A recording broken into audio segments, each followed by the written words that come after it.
And very often when we're talking about the quote-unquote literal interpretation of Genesis, we're talking about the very early chapters, and we're talking about the creation narrative. Absolutely. And in that sense, this is a question from me rather than a listener, though I think a lot of listeners will be asking this question, is simply, if in a nutshell you were asked to say to someone who's confused, how am I supposed to read Genesis if it's not a scientific description of how the world came to be? What is it I am reading? There are several layers, and we loosely refer to it as poetry. And of course, it isn't poetry in the sense that it isn't composed in the same way as, say, the Psalms are. It doesn't have that kind of verse structure.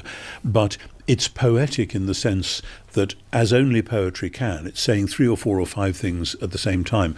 Now, actually, most British Christians, and I think most Christians around the world, don't get hung up on the 6 periods of 24 hours in the way that some Americans still feel they have to. And it's a shame. It's because that major event happened in American culture, the Scopes trial in, was it 1929, something like that? It was somewhere around there, which, nobody else could have had that. That was a post-Civil War Northern liberals versus Southern conservatives flexing their theological muscles, and everyone wanted to know what was going to happen about this, because it was sort of, are we going to be in the modern world or the ancient world, with all sorts of overtones. That was a very America-specific thing, and I never tire of saying this, because these questions regularly come from America, and people often don't realise how peculiar that context is. That needs demystifying. Yes, the cultural context. It's said that creation and evolution are not in conflict, simply different ways of describing the same thing. But whereas creation teaches that death came into the world through sin,